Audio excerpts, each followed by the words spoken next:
عورتوں کے لیے بال کٹوانے سے متعلق فقہی احکام کیا ہے؟ ابھی آپ نے اس سے پہلے کیا سنا کہ دوران عبادات حجاب کے جو مسئلے ہم نے طواف میں دیکھے، وضو میں اور تیمم میں، نمازوں کے دوران تلاوت، اذان، سجدے سہو اور دیگر اور مقامات. اب عورت کے لیے بال جو عورتیں جو ہیں عام طور پہ کٹواتی ہیں ان سے متعلق کچھ باتیں. تو سب سے پہلی چیز، کیا عورت اپنے سر کے بال کٹوا سکتی ہے؟ عام طور پر مثلا سر کے بال کٹوانا یا مثلا چھوٹے کروا لینا. تو پہلی بات تو یہ ہے کہ عورت کو اس بات کی اجازت ہے کہ وہ اپنے بالوں کو کٹوا سکتی ہے اور اپنے بالوں کو چھوٹے بھی کروا سکتی ہے. کسی زمانے میں تھا کہ سر پہ قینچی لگوانا یا اس طرح سے، ایسا کوئی مسئلہ نہیں ہے، اور عورت کے لیے فی نفس ہی اس میں بال کٹوانے میں کوئی ممانعت نہیں ہے. اچھا، کیا شوہردار عورت کے لیے بال کٹوانے کے لیے اپنے شوہر کی اجازت ضروری ہے؟ شوہردار عورت ہے اور یعنی اس نے مثلا بال کٹوا لیے، بال چھوٹے کروا لیے، اب اس کا شوہر اس کے اوپر جو ہے مثلا ناراض ہو رہا ہے کہ تم نے یعنی مجھ سے کیوں نہیں پوچھا. تو بہرحال اس سلسلے میں شوہردار عورت کے لیے بال کٹوانے کے لیے اس کو اپنے شوہر کی اجازت کی ضرورت نہیں. اچھا، بہت سی چیزیں دیکھیے ایسی ہیں عام طور پر سمجھا جاتا ہے کہ اس میں تو شوہر کی اجازت ہونی چاہیے. مثلا بہت سارے فیملی پلاننگ کے ایسے احکام آتے ہیں کہ مثلا عورت نہیں چاہتی مزید فیملی بڑھانا اور وہ خود سے مثلا کوئی ایسی چیزیں دوائیں استعمال کر رہی ہے، تو کیا اس میں شوہر کی اجازت ضروری ہے یا نہیں ہے؟ بعض مراجع اس میں اختلاف ہے تھوڑا سا، لیکن بہرحال یہ زیادہ تر کا یہی ہے کہ نہیں، یہ مثلا عورت کا اس لحاظ سے اپنا حق ہے. لیکن یہ ضرور ہے کہ ظاہر گھر میں جن امور میں یعنی لڑائی جھگڑے کا امکان ہو تو وہاں پر بہرحال رضامندی اور اجازت سے معاملہ ہو تو زیادہ بہتر ہے. تو شوہردار یعنی اگر مثلا شادی شدہ نہیں ہے تو اس میں تو کسی کی بھی اجازت ضروری نہیں ہے، تو اس میں یہ نہیں کہ اپنے والد سے اور بھائیوں سے اور ان سے وہ اجازت لے. لیکن شوہردار عورت اگر ہے اس کو بھی اجازت کی ضرورت نہیں ہے. البتہ گھر کے نظام کو صحیح کرنے کے لیے وہ ناراض ہو رہا ہے یا کوئی اور، یا ایک اور مسئلہ پیش آتا ہے آگے چل کر کہ کیا عورت مثلا مردوں کی طرح بال چھوٹے کروا سکتی ہے؟ بہت چھوٹے کروا لیے اس نے. تو اس میں کہ جواب یہ ہے کہ جی ہاں، وہ بہت چھوٹے بھی کروا سکتی ہے. تو پھر یہ سوال ہوتا ہے کہ کیا یہ مردوں سے مشابہت نہیں ہو جائے گی؟ دیکھیے بہت سی چیزوں میں مشابہت کو حرام قرار دیا گیا، مثلا کافروں سے مشابہت اختیار کرنا حرام قرار دیا گیا ہے. اچھا، اب کافروں سے مشابہت مثلا پتہ نہیں، شاید میں نے پہلے کسی درس میں مثال دی تھی، یعنی کہ مثلا جو ہندو عورتیں جو بندیاں لگاتی ہیں، تو ایک زمانہ تھا کہ کوئی عورت اس طرح سے بندیاں لگاتی ہوئی گھومتی نظر آتی تھی تو لوگ سمجھ جاتے تھے اس کو دیکھتے ہی کہ یہ کوئی ہندو عورت ہوگی. لیکن اس کے بعد اتنی تعداد میں مسلمان عورتوں نے بھی لگانی شروع کر دیا، کوئی فقط بندیاں دیکھ کے فیصلہ نہیں کر سکتا کہ ہندو عورت ہے یا یہ مسلمان عورت ہے. تو یہ والا مسئلہ اب یہ کافروں سے شباہت اختیار کرنے میں نہیں جائے گا. تو اسی طرح سے یعنی کافروں سے شباہت اختیار کرنا، جیسے اس میں ایک بحث آتی ہے ٹائی کے مسئلے میں کہ ایک زمانہ تھا کہ ٹائی کا پہننا مردوں کے لیے، مثلا گلگت و بلتستان یا دور دراز کے جو اس طرح کے علاقے ہیں، وہاں پہ اگر کوئی شخص ٹائی پہن کے جاتا نظر آتا تھا تو وہاں کا عرف دیکھتے ہی بغیر کسی تفصیل میں جائے بغیر یہ فیصلہ کر لیتا تھا کہ یہ کوئی عیسائی ہے جو یہاں پر آ گیا ہے. لیکن اس کے بعد خود مسلمانوں نے اس قدر ٹائی پہننا شروع کی اور اتنی رائج ہو گئی کہ اب تو یہ فرق ہی ختم ہو گیا. تو وہ جو اس زمانے میں کافروں سے مشابہت تھی، اب وہ حکم باقی نہیں رہا ٹائی پہننے میں. اب ٹائی پہننا جائز ہے یا نہیں ہے، اور وہ یہ ابھی ہم اس بحث میں نہیں جا رہے، بہرحال آغا سیستانی میں تو جائز ہی ہے. تو لیکن یہ کہ یہ ہوتا ہے کافروں سے مشابہت. اچھا، اسی طریقے سے ایک بات اور بھی آ جائے، بہت ہم غیر شیعہ فقہ میں دیکھتے ہیں تو اس میں ایک مسئلہ ان کے آتا ہے تشبہ روافض حرام ہے. رافضیوں سے شباہت اختیار کرنا، جو غیر شیعہ بہت سے ہیں تو وہ کہتے ہیں کہ شیعوں سے مشابہت کی اگر بات ہو رہی ہے تو اس میں ان کے ہاں بہت سارا ایسا ہے کہ مثلا پانی سے استنجا کرنا، کیونکہ یہ رافضیوں سے شباہت ہوتی ہے تو بہرحال پتھر وغیرہ رائج ہوئے کہ اس سے آپ اپنے نجاست کو صاف کر لیں. دائیں ہاتھ میں انگوٹھی پہننا، یہ کیونکہ ہمارے یہاں تختم بالیمین، دائیں ہاتھ میں انگوٹھی پہننا یہ مومن کی نشانیوں میں سے، تو وہ کہتے ہیں تشبہ روافض کی وجہ سے اب بائیں ہاتھ میں پہنی جائے. تو یہ کیا ہے, اور پوری لسٹ ہے اس کی کہ کون کون سی چیزیں تشبہ روافض یعنی رافضیوں شیعوں سے شبہات کی بنا پر وہ چھوڑ دینی چاہیے. اچھا, اب ایک اور چیز آگے چل کر آتی ہے کہ کیا کوئی عورت مردوں سے شبہات اختیار کر سکتی ہے؟ مردوں سے شبہات, یا عورت جو ہے وہ مردوں سے شبہات اور مرد عورتوں سے شبہات اختیار کرے؟ تو یہ جواب اس کا یہ ہے کہ مردوں سے شبہات اختیار کرنا عورت کے لیے یہ بھی جائز نہیں ہے, اور مردوں کا عورت سے شبہات اختیار کرنا جائز نہیں. لیکن اب شبہات کہتے کس کو ہیں؟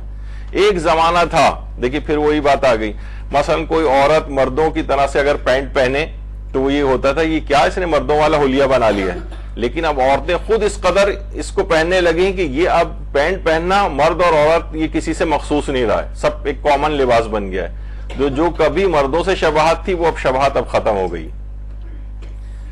تو مردوں سے اگر شبہات, تو یہ جو بال اتنے چھوٹے کروانا مردوں کی طرح سے, تو یہ مردوں سے شبہات میں نہیں آئے گا, کیونکہ اب عورتیں بھی اتنی چھوٹے کروا لیتی ہیں بال وغیرہ, تو یہ مردوں سے مشابہت نہیں ہے. اور کیونکہ یہ روایات کے اندر خود ایک حدیث بھی ہے پیغمبر اکرم صلی اللہ علیہ وآلہ وسلم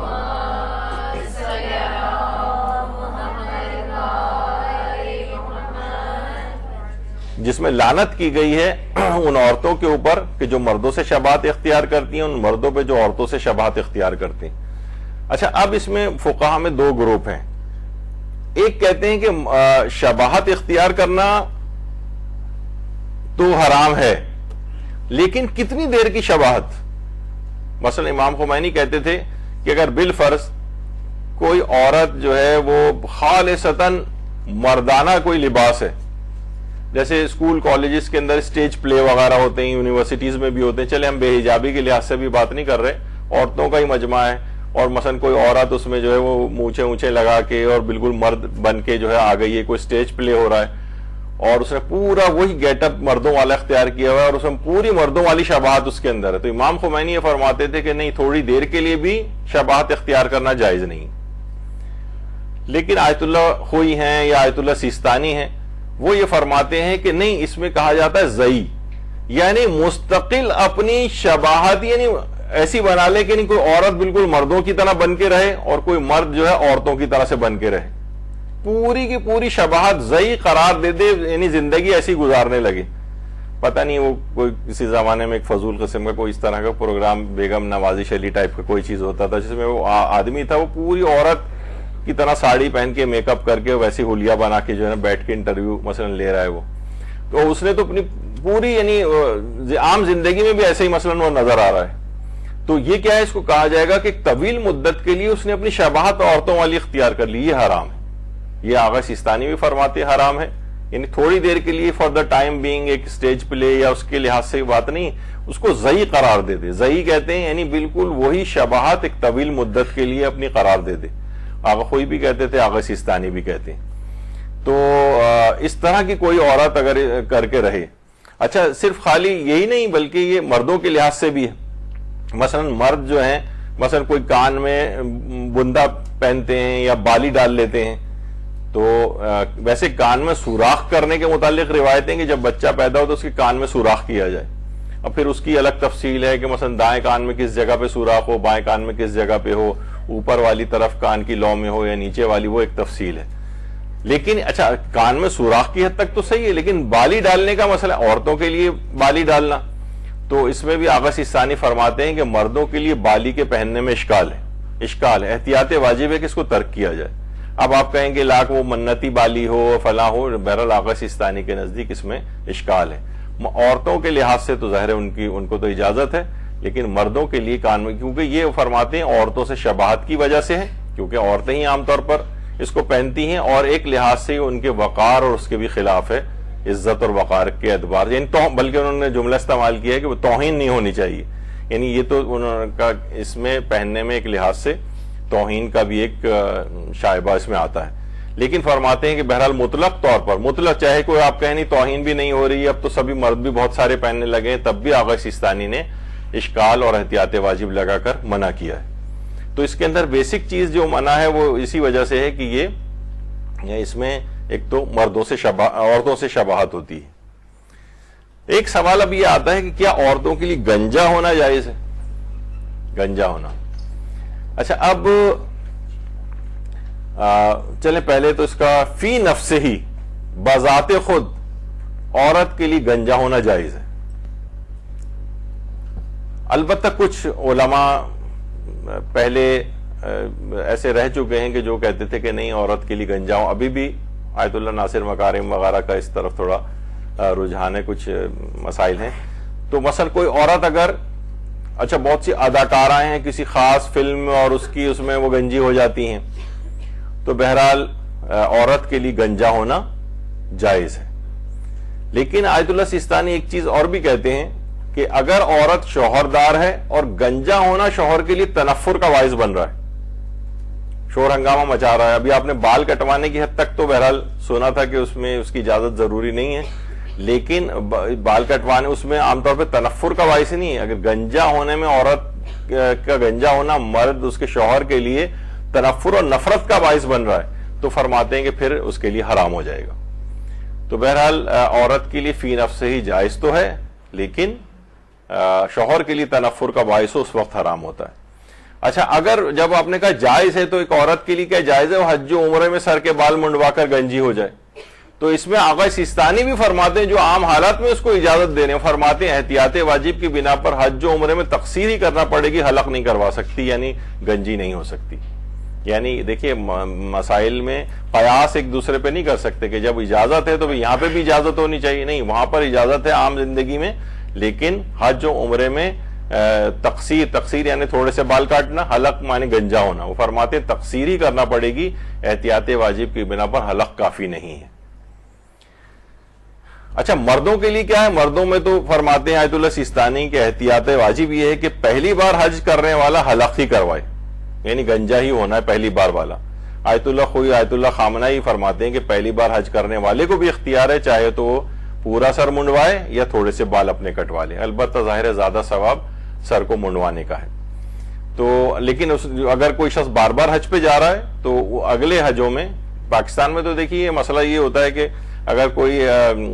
کئی دفعہ حج پہ جا چکا ہے, وہ مثلا بال نہیں کٹوائے, تقصیر کر کے وہاں سے واپس آ رہا ہے, تو ایئر لائن کا عملہ جو جہاں سے وہ گزر رہا ہوتا ہے لوگ کہتے ہیں کہ آپ نے حج نہیں کیا ہے. یعنی یہاں پر لازمہ سمجھا جاتا ہے کہ اگر کوئی گنجا نہیں ہوا ہے تو گویا اس نے حج ہی نہیں کیا ہے, جبکہ اس مسئلے میں تھوڑی سی تفصیل ہے کہ یہ پہلی دفعہ والے کے لیے احتیاط واجب ہے, اور بہت سے علماء تو پہلی دفعہ میں بھی اس کو ضروری نہیں خیال کرتے ہیں اور اجازت دیتے ہیں کہ حلق و تقصیر میں اختیار ہے. لیکن عورت کو تو ہر صورت میں تقصیری کرنا ہے, حلق نہیں کروا سکتی. اچھا اب کیونکہ بالوں کے سے ریلیٹڈ باتیں آ رہی ہیں, محرم یعنی جو حالت احرام میں ہوتا ہے وہ اگر مثلا سر کو کھجائے, سر کھجا رہا ہے, سر کھجانا جائز ہے لیکن بال نہیں ٹوٹنے چاہیے. یا مثلا بعض اوقات یہ ہوتا ہے کہ محرم کو حالت احرام میں شخص عورت یا مرد کو نہانے کی اجازت ہے. بہت سے لوگ یہ ہوتے ہیں کہ جناب وہ عرفات سے اور مزدلفہ اب اتنے دن کئی دن ہو چکے ہوتے ہیں, انسان بالکل پسینے میں اور گرد و غبار اور عجیب پریشانی اس کو ہوئی بھی ہوتی, جو خاص طور پہ یہاں شہری زندگی میں روزانہ نہانے کے عادی ہوں ان کے لیے تو بہت اتنے دن 5 دن اس طرح سے گزارا کرنا بہت مشکل ہو جاتا ہے. تو لوگ جب وہاں مینا میں پہنچتے ہیں تو بہرحال وہ فوراً جا کے اور وہ نہانے لگتے ہیں. تو بعض اوقات اتنے پریشر سے بھی پانی آتا ہے کہ سر کے بال ٹوٹتے ہیں, یا مثلاً اپنے سر کو اس میں کوئی چیز چلیں وہ شیمپو بھی کوئی بغیر خوشبو والا لگا رہے ہیں تو اس میں بھی سر کے بال لازمی ٹوٹتے ہیں. تو بہرحال بال نہیں ٹوٹنے چاہیے. حالت احرام میں سر کھجانے میں بھی بال نہیں ٹوٹنے چاہیے اور خون نہیں نکلنا چاہیے, یہ نہیں تو پھر کوئی حرج نہیں. لیکن محرم اگر بلا وجہ, اچھا بلا وجہ میں یہ بلا وجہ میں نہانا بھی آ جائے گا, یعنی نہانا کوئی آپ کے لیے الگ سے ضروری نہیں ہے, یا اتنے آہستگی کے ساتھ صرف پانی سر کے اوپر ڈال لیں گے بال نہ ٹوٹے, یا اپنے سر پر یا اپنی داڑھی پہ بھی کوئی مرد اگر ہاتھ پھیرے اور 1-2 بال گر جائیں تو پھر مٹھی بھر کھانا صدقہ کرنا, یہ مثلا پاؤ 2 پاؤ کے قریب, یعنی جب اپنے وطن واپس آ جائیں تو آٹا یا کھانا جو ہے یہ صدقہ کریں. لیکن اگر وضو کرتے وقت مثلا سر کا مسح کر رہے ہیں اور اس میں کچھ بال ٹوٹ جائیں مسح میں, تو فرماتے ہیں پھر کچھ واجب نہیں ہے اس کے اوپر. تو بہرحال حالت احرام میں بھی بال ٹوٹنے سے اپنے بچانا ہے, خاتون ہیں مثلا اپنے اس میں بیٹھی ہوئی ہیں، خیمے کے اندر ہی ہیں، اور ابھی ان کا احرام اترا نہیں ہے، اور وہ مثلا کنگھی وغیرہ انہوں نے کرنا شروع کی اور اس میں بال ٹوٹ رہے ہیں، تو یہ اس کی ان کو احتیاط کرنا چاہیے کہ بال نہیں ٹوٹیں۔ اچھا، کیا عورت اپنے سر کے بال کٹوا کر بیچ سکتی ہے؟ دیکھیے یعنی ایسے یقین کیجئے کہ مسائل آتے ہیں پوچھنے کے لیے، اور باہر تو چیزیں بہت رائج بھی ہیں، اور بہرحال شریعت نے اس کے اوپر بھی اپنے چیزیں بتائی ہوئی ہیں۔ پہلے تو چلیں اسی کا ہی بتا دوں کہ عورت کو اس بات کی اجازت ہے کہ اپنے سر کے بال کٹوا کر بیچ سکتی ہے۔ اچھا، بیچ میں یہ بھی بات آ گئی، مثلا کوئی شخص چاہے کہ اپنا گردہ بیچ دے وہ، تو اس کی بھی اس کو اجازت ہے۔ تو خون بیچنا اپنا، اس کی بھی اجازت ہے،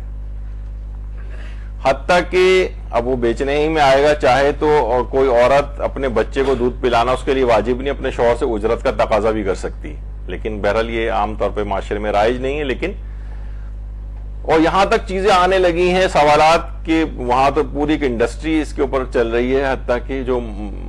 مائیں ہیں بچوں کو دودھ پلانے والی، وہ بھی جو مدر فیڈ جو ہوتی ہے وہ اس کو بیچتی ہیں، اور اس سے باقاعدہ کسی جگہ پہ آئس کریم بنتی ہیں، کہتے ہیں اس میں اینٹی باڈیز ہوتی ہیں اور یہ بہت زیادہ فائدہ مند ہوتی ہے۔ تو لوگ عام طور پہ وہ یہ والے سوال بھی پوچھتے ہیں، تو کہیں ہم دودھ شریک بھائی تو نہیں ہو، بیٹے تو نہیں ہو جائیں گے اس کے رضائی وغیرہ؟ تو بہرحال وہ رضاعت کے کام نہیں، لیکن یہ باہر سے یہ والے مسئلے بھی آ رہے ہیں کہ خواتین نے ان چیزوں کی بھی فروخت شروع کر دی ہے۔ تو بہرحال کیا عورت سر کے بال کٹوا کر بیچ سکتی ہے؟ تو جواب ہے کہ جی ہاں، وہ اپنے بال کوئی بھی کٹوا کر بیچ سکتی ہے۔ اب وہ ہم اگلی اس میں اس کو ڈسکس کریں گے، آج تو شاید اس کا امکان نہیں ہے کہ بالفرض انسانی بال اگر کسی عورت نے، کیا سب پہلا تو یہ مسئلہ ہوتا ہے کہ کوئی عورت مصنوعی بال تو سب آپ کو پتا ہے کہ وگ لگا سکتی ہے،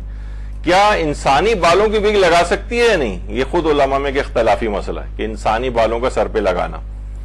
اچھا، اگر وہ بال لگا لے انسانی کسی اور عورت کے، تو اب اس عورت کا شوہر ان بالوں پہ نگاہ ڈال سکتا ہے یا نہیں؟ وہ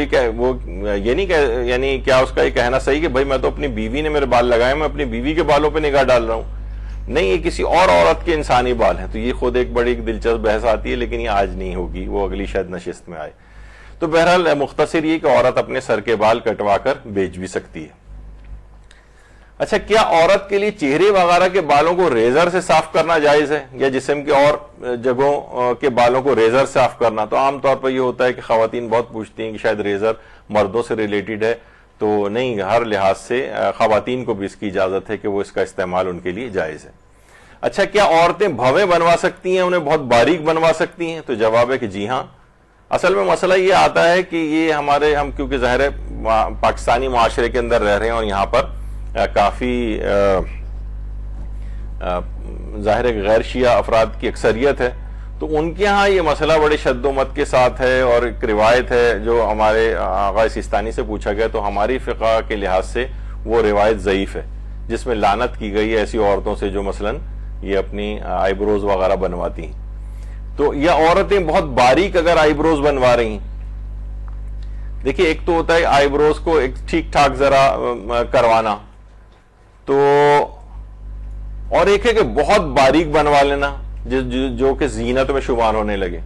ایک تو وہ والا ہے کہ جو بالکل بس ایک نارمل طریقے سے ٹھیک کروا رہی ہیں، مثلا جیسے میں نے پہلے بھی کہا تھا کہ اینک والے جن کی طرح دونوں آئی بروز برابر ملی ہوئی ہیں آپس میں، تو وہ چاہ رہی ہیں بیچ میں سے کٹوا کے الگ الگ کیا جائے ان کو، تو وہ تو اس میں کوئی حرج نہیں ہے۔ لیکن اگر ایسی کروا رہی ہیں کہ جس میں زینت میں شمار ہو، زینت میں، تو پھر اس میں آغا سیستانی کے نزدیک یعنی یہ آئی بروز کی بناوٹ ہی ایسی ہو رہی ہے کہ جو کہ زینت میں آ رہی ہے، تو کیا اس عورت کو فی نفس ہی تو جائز ہے؟ یہ فی نفس ہی تو سارے علماء کہتے ہیں کہ ٹھیک ہے، محرم نامحرم والا مسئلہ اگر نہیں ہے تو پھر تو اس میں کوئی حرج نہیں، عورت کروا سکتی ہے۔ اور جو روایت بھی ہے اس سلسلے میں جس میں لعنت کی گئی ہے وہ ضعیف روایت ہے، تو اس لحاظ سے ان کی فقہ میں ہو سکتا ہے کہ غیر شیعہ فقہ کے اندر اس میں ان کے نزدیک روایت صحیح ہو، تو وہ لوگ اس کو، لیکن وہ بھی نارمل اس کو سیٹ کرنے میں تو ممانعت نہیں سمجھتے، البتہ کہ اس کو بہت ہی زینت والے طریقے سے بہت باریک بنوانا، یا دیکھتے ہی پتہ چل جائے کہ زینت میں شمار ہو رہا ہے۔ تو آغا سیستانی فرماتے ہیں اگر زینت میں بھی شمار ہو رہا ہے تب بھی عورت کے لیے چہرے کو چھپانا واجب نہیں، ہاں بس یہ ہے کہ اس کا ہدف خود نمائی نہیں ہونا چاہیے، یعنی وہ اس وجہ سے آئی بروز کو بنوا رہی ہے کہ نامحرم دیکھیں، شکل میں میری اٹریکشن پیدا ہو جائے، اور یعنی اس کی اپنی نیت بری ہے خاتون کی، تو فرماتے ہیں وہ صورت میں اس کے لیے حرام ہوگا یہ. لیکن ویسے اگر اس نے نارملی اپنی آئی بروز کو ٹھیک بنوایا ہوا ہے اور باریک بھی اگر بنوایا ہوا ہے تو اس کو کے لیے چہرے کو چھپانا واجب نہیں ہے، یعنی اس کے لیے. لیکن آیت اللہ خامنہ یہ فرماتے ہیں کہ اگر آئی بروز کی اس طرح کی ساخت ہے، اس نے اس طرح سے بنوائی ہیں کہ وہ زینت میں شمار ہو رہی ہے، یعنی لوگ جو بھی دیکھ رہے ہیں وہ کہہ رہے ہیں یہ بڑی باریک آئی بروز اور یہ اس طرح سے بنوانا کہ یہ زینت میں شمار ہو، تو پھر فرماتے ہیں اس عورت کو چہرہ چھپانا پڑے گا یا آئی بروز کو چھپانا پڑے گا.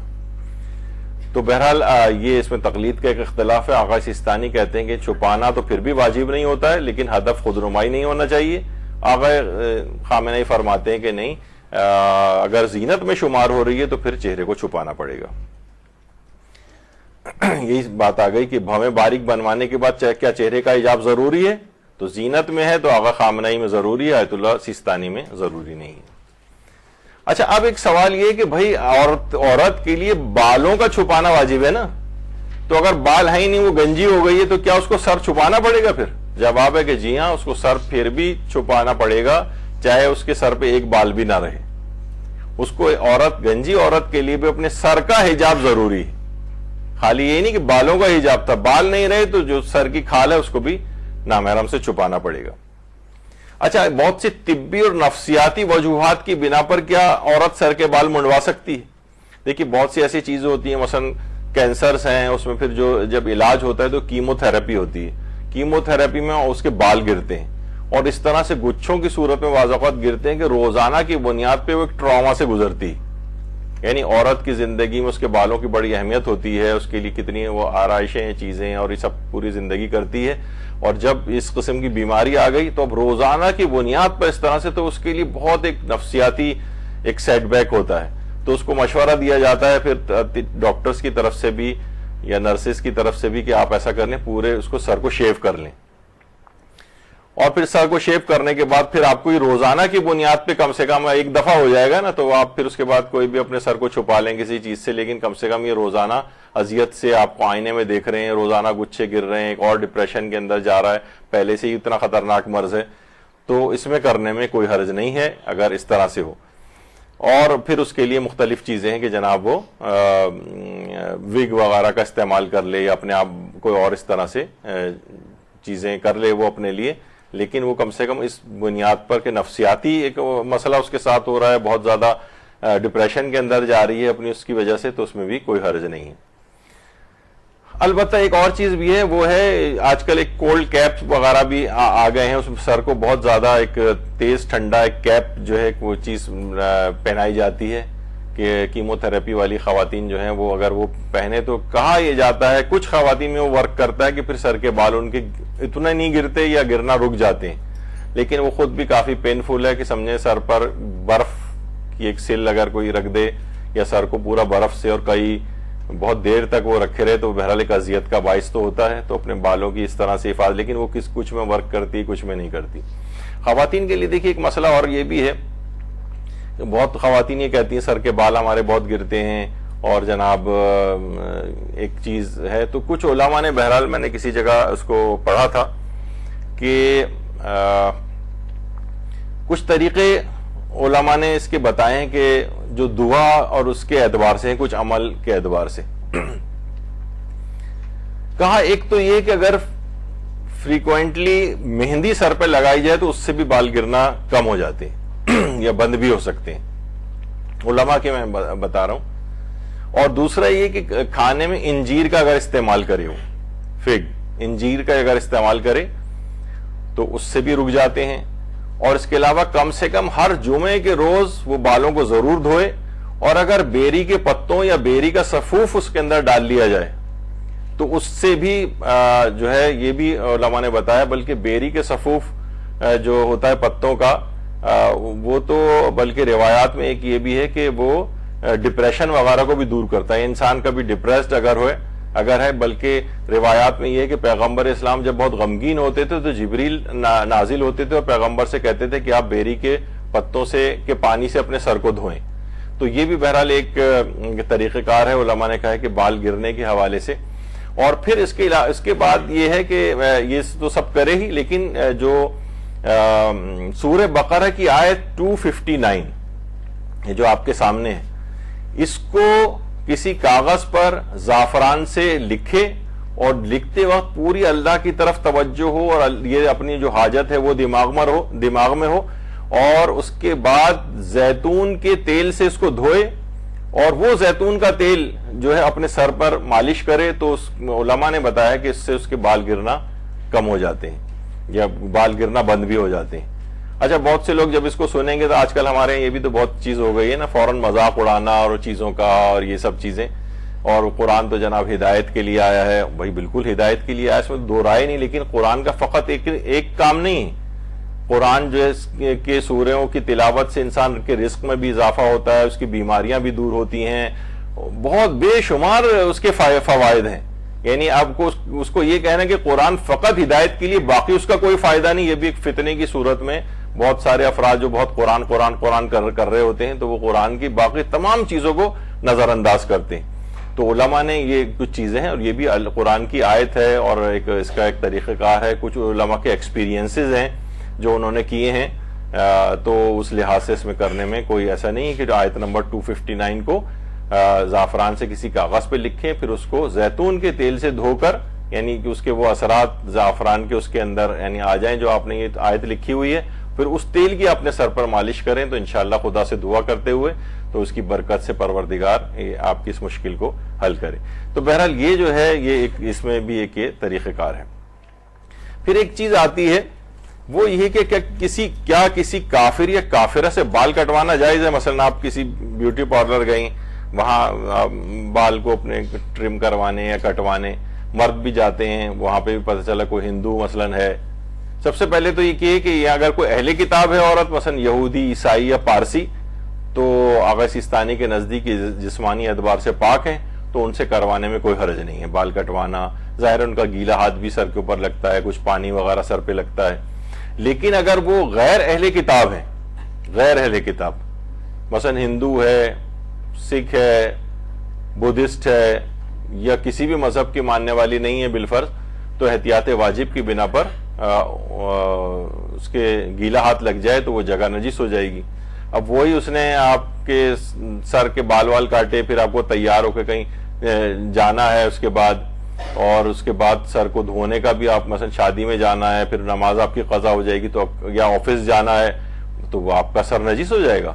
تو جائز تو ہے بال کٹوانے کی حد تک، لیکن اگر اس کا گیلا ہاتھ سر کے اوپر لگ رہا ہے تو آپ کا سر نجس ہو جائے گا اور نمازوں وغیرہ کے لیے اس کو پاک کرنا پڑے گا. غیر اہل کتاب، اہل کتاب ہے یہودی، عیسائی، پارسی، اس میں چل جائے گا، وہ تو جسمانی اعتبار سے پاک ہے. تو کافر یا کافرہ، اور ظاہر ہے کہ وائس ورثہ اگر ہو رہا ہے، اب تو یہ بھی ہونے لگا ہے کہ کہیں یہاں پہ سنا ہے صدر وغیرہ میں بھی کھل گئے ہیں کہ جہاں پہ مرد حضرات کے لیے خواتین بال کاٹ رہی ہوتی ہیں، اور ٹی وی میں بہت سے جو بیوٹیشن وغیرہ ہیں وہ عورتوں کے بال کاٹ رہے ہوتے ہیں. تو بہرحال یہ تو ظاہر ہے ان کے جسم تو حجاب کی مخالفت ہو رہی ہے، تو وہ تو ایک دوسرا پہلو ہے جو کہ جائز نہیں ہے.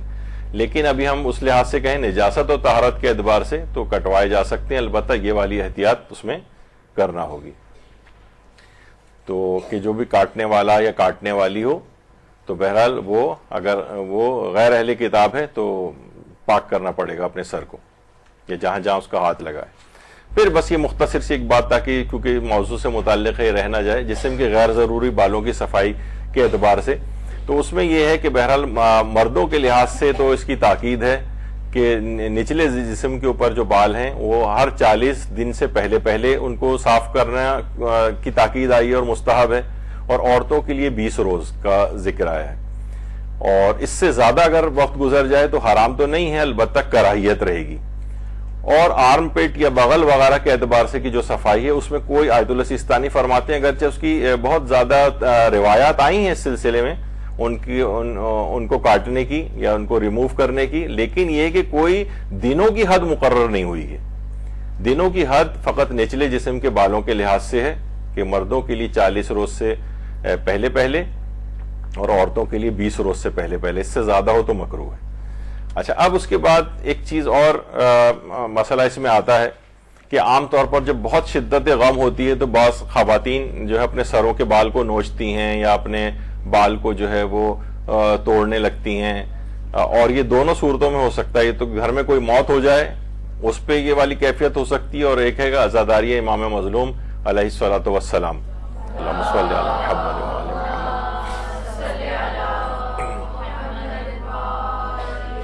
تو عزاداری امام مظلوم میں تو اس کی کوئی ممانعت نہیں ہے، بلکہ جزا کے عنوان سے ہے. جیم زے اور عین جزا، یہ تو روایات میں الگ سے یعنی ایکسیپشن آئی ہے.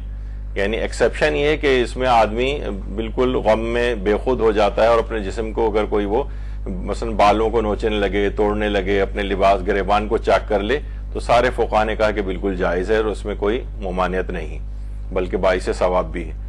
لیکن اگر گھر میں کوئی ایسی عام کسی شخص کی موت ہو گئی، باپ کی، بھائی کی، شوہر کی، بیٹے کی وغیرہ، تو اولاد کی، تو اس صورت میں اگر عورت مثلا شدت غم سے اپنے سروں کے بال کو نوچتی ہے، توڑتی ہے، تو احتیاط مستحب اس کے اندر یہ ہے کہ وہ اول تو یہ عمل نہ کرے، لیکن اگر ایسا ہو جائے تو احتیاط مستحب ایک کفارہ دے، اور وہ کفارہ یہ ہے کہ 10 مسکینوں کو کھانا کھلائے اور 10 مسکینوں کو لباس پہنائے. لیکن یہ احتیاط مستحب کے طور پر ہے. تو بہرحال ایک حکم اس کے اندر یہ آگے کہ ویسے احتیاط اسی کے اندر ہے کہ یہ والا کام نہ کرے، لیکن کفارہ واجب ہوتا ہے یا نہیں یہ بھی آپ نے سنا. ایک چیز اور بھی ہے کہ جب حاجی حلق اور تقصیر انجام دے دیتا ہے تو اس کے لیے حکم ہے کہ وہ میدان مینا میں کٹے ہوئے بالوں کو دفن کرے.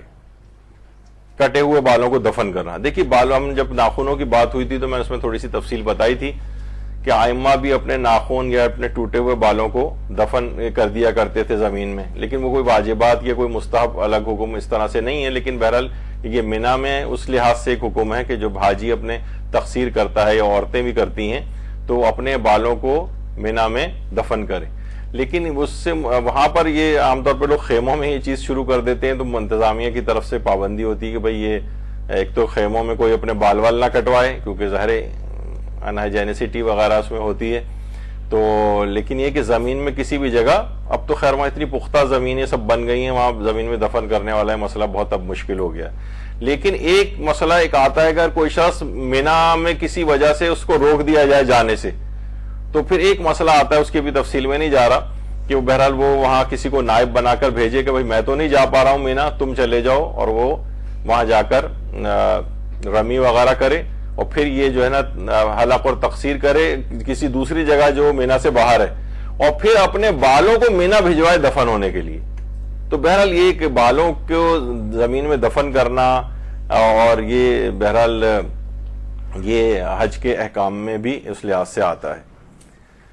اچھا، گنجا شخص جو ہے وضو میں منہ کو کہاں تک دھوئے؟ اس کے سر پہ تو کوئی بال ہی نہیں ہے. وہ جو محاورہ بھی ہے نا، کیا ہے کہ گنجا نہائے گا کیا اور نچوڑے گا کیا، وہ سوال ہے. یعنی ابھی بالکل اب یہ وضو کہاں تک دھوئے؟ تو اس کے لیے پھر حکم ہے کہ یہ ویسے تو یہ کہ جہاں سے بال اگتے ہیں جس جگہ، وہاں تک اپنے چہرے کو دھونا ہوتا ہے. اب تو یہ تو بالکل پیچھے تک جو ہے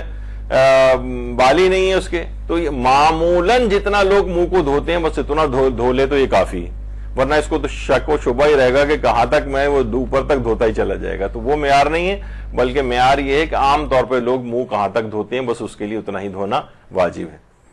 اچھا، اگر کوئی گنجا شخص ہے وہ حلق و تقصیر کیسے کرے، اپنے بال کیسے کاٹے؟ بال ہے ہی نہیں اس کے سر پہ اور حکم ہے کہ بال، تو پھر اس میں یہ ہے کہ تاکہ تمہیں مشابہت ہو جائے ان سے، تو اپنے جو بھی استرا وغیرہ وہ خالی اپنے سر کے اوپر ویسی چلاؤ. تو بہرحال یہ اس طرح سے یہ گنجا شخص جو ہے وہ حلق و تقصیر اپنی کیسے کرے، تو بس وہ خالی استرا ہی سر پہ چلا لے اپنے. یہ ایک بڑا مسئلہ ایک اور اس میں رہ گیا ہے کہ کیا عقیقے کے مستحبات میں گنجا ہونا بھی شامل ہے؟ دیکھیے اصل میں اس میں کنفیوژن یہ ہوا کہ لوگ جس سے کنفیوز ہوتے ہیں کہ 7ویں دن جو ولادت کے مستحبات ہیں اس میں ایک تو عقیقہ کرنا مستحب ہے، اور 7ویں دن کا ایک مستحب ہے کہ بچے کے بال مونڈے جائیں، یہ الگ مستحب ہے. اس کا عقیقے سے کوئی تعلق نہیں ہے آپس میں. لوگ سوچتے ہیں عقیقے کا پارٹ اینڈ پارسل ہے کہ بال بھی مونڈے جائیں، یہ عقیقے کا حصہ نہیں ہے، یہ الگ سے ایک مستحب ہے. اب مثلا یہ 7ویں دن ہی ہو جانے چاہیے، 7ویں دن، اب مثلا کوئی شخص، اب بہت سے لوگ ہوتے ہیں جن کا بچپن میں عقیقہ نہیں ہوا اور وہ جوان ہو کے بوڑھے ہو کے اپنا عقیقہ کروا رہے ہیں، تو ان کا یہ سوال آتا ہے کیا ہمارے لیے گنجا ہونا ضروری ہے؟ تو دیکھیے اگر 7واں دن کراس ہو جائے تو عقیقے کا استحباب ساری زندگی باقی رہتا ہے، بلکہ مستحب ہے اگر کوئی شخص مر گیا مرنے کے بعد بھی اس کو عقیقہ کروایا جائے اگر عقیقہ نہیں ہوا ہے۔ لیکن جو 7ویں دن بال منڈوانے کا حکم تھا بچے کے، وہ جب 7واں دن گزر گیا بس اب استحباب ختم، اب 8واں دن بھی اگر آپ بال کٹوائیں گے کوئی ثواب نہیں۔ تو جو لوگ بڑے ہو کر اپنا عقیقہ کروا رہے ہیں، کیونکہ عقیقے کا گنجے ہونے سے کوئی تعلق ہی نہیں، عقیقہ آپ بالکل کروائیے، اور سر کو منڈوانا تو اگر 8واں دن بھی شروع ہو جائے تو ثواب ختم ہو چکا ہے اس کا ثواب فقط 7ویں دن تک تھا۔ 7واں دن نکل گیا، نہیں منڈوا سکے، اب وہ ثواب ہاتھ سے نکل گیا ہے، اب جو ہے بس اس کے بعد کٹوائیں نہ کٹوائیں مرضی ہے آپ کی، وہ تو خیر لوگ پھر بھی سر کو صاف کرواتے ہیں لیکن پھر ثواب نہیں رہتا ہے۔ تو عقیقے کے پھر وہ یہ ہوتا ہے کہ جناب جتنے بال ہیں ان کی مقدار کے برابر چاندی صدقہ کی جائے۔ اس میں لوگ ایک غلطی اور بھی کرتے ہیں، اگر اسے غلطی کہا جائے، وہ یہ کہ بھائی کہتے ہیں کہ چاندی کتنے، وہ اس کی جگہ پیسے صدقہ کر دیتے ہیں۔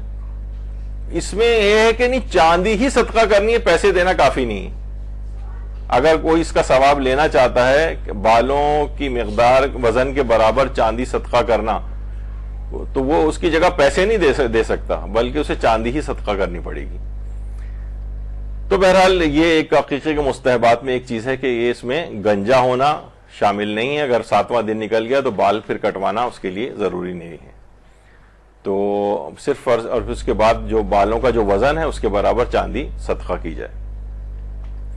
اب ایک شخصیت پہ ہم اپنی گفتگو کا یہ اختتام یہاں پر کریں گے، وہ ہے پیغمبر اکرم صلی اللہ علیہ وآلہ وسلم۔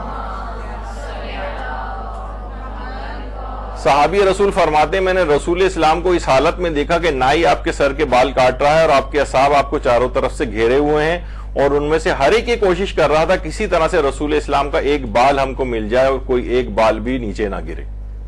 پیغمبر اسلام کے کچھ بال آپ کی زوجہ محترمہ ام سلمہ کے پاس بھی تھے۔ جب کوئی شخص آنکھوں کے مرض میں مبتلا ہوتا تھا تو ایک پیالہ پانی سے بھرا ہوا ان کے پاس لے جاتی تھیں اور وہ پیغمبر اسلام کے بالوں کو اس پانی میں ڈال دیتی اور مریض کو ان بالوں کے ذریعے سے شفا مل جاتی تھی۔ تو اللہم صلی علی محمد۔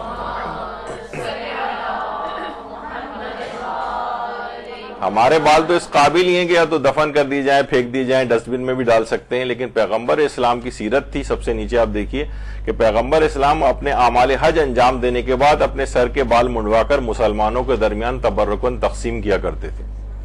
تو وہ تو شخصیت ایسی تھی، تو ان شخصیت پر ہی آج ان کے ذکر پر ہمارا آج یہاں درس مکمل ہو رہا ہے، اور کچھ ہی دن بعد، 1 یا 2 روز کے بعد ہی بہرحال 3 جمادی الثانی کو وہ شخصیت کی کائنات میں کسی نے بھی نامحرم نے کبھی ان کے بالوں کے اوپر نگاہ نہیں ڈالی، اور خود خاندان عصمت و طہارت کی اور خواتین کے متعلق بھی حضرت زینب سلام اللہ علیہا اللہم صلی علی محمد وآل محمد۔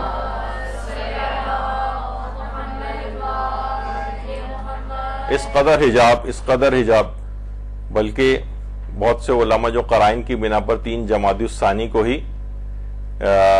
قرار دیتے ہیں، زیادہ رجحان کہ پچھلے مہینے کی نسبت جمادی الاول کی تاریخ کی نسبت یہ والی تاریخ اس وجہ سے بھی معتبر ہے کہ کہا کہ مجھے رات کی تاریکی میں دفن کرنا، اور پھر اس قسم کا اپنا وہ بھی بنوایا تھا کہ جسم کا کوئی حصہ اس میں حجاب کے اعتبار سے کوئی چیز ظاہر نہ ہو۔ اور اسی وجہ سے علماء کہتے ہیں کہ جو پچھلی جو مہینے کی جو تاریخ تھی جمادی الاول کی 13، وہ تو کچھ 14 تاریخ سے اتنی قریب تھی جس میں چاندنی بہت ہوتی ہے چاند کی، تو اس میں تو زیادہ امکان اسی کا ہے کہ حضرت زہرا کی شہادت 3 جمادی الثانی کو ہی ہوئی تھی، کیونکہ اس کے اندر چاند کی بالکل روشنی نہیں ہوتی ہے،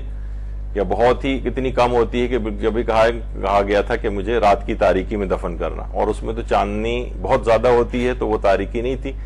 تو بہرحال جہاں اور ظالموں کو بھی اطلاع نہ پہنچانا مقصد تھا اور ان کے ظلم کو آشکار کرنا تھا، اور وہاں پر ایک حجاب والا بھی ایک مسئلہ اس انداز سے تھا۔ اور امیر المومنین علیہ الصلوۃ والسلام بھی جب کبھی اللہم صلی علی محمد وآل محمد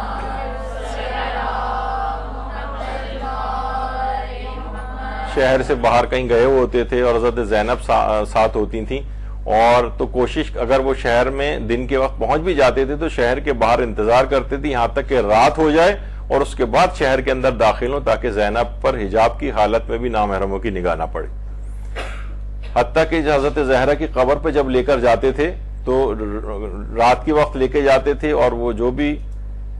ہوتی تھی کچھ مشعل یا کوئی بھی چراغ جو ہوتا تھا اس کی لو کو بھی بجھوا دیتے تھے کہ اس صورت میں بھی زینب پر کسی کی نگاہ نہ پڑ جائے۔ تو بہرحال یہ اتنا جو عورتوں کے حجاب کے لحاظ سے اپنے مسئلے دیکھے کہ ایک بال بھی نامحرم کو نظر نہیں آنا چاہیے، خاندان اہل بیت اس پر عامل ہو کر دکھایا ہے ان عورتوں نے، انہی کی سیرت کی ہمیں پیروی کرنی ہے انشاءاللہ۔ اس کے اگلا پورا درس بھی ابھی بہت سارے اس کے مسائل باقی رہ گئے، یہاں تک کہ پورا 1.5 گھنٹہ اگلی نشست میں انشاءاللہ ہم ان کو ذکر کریں گے۔ تو صلی اللہ علی محمد وآلہ الطیبین الطاہرین۔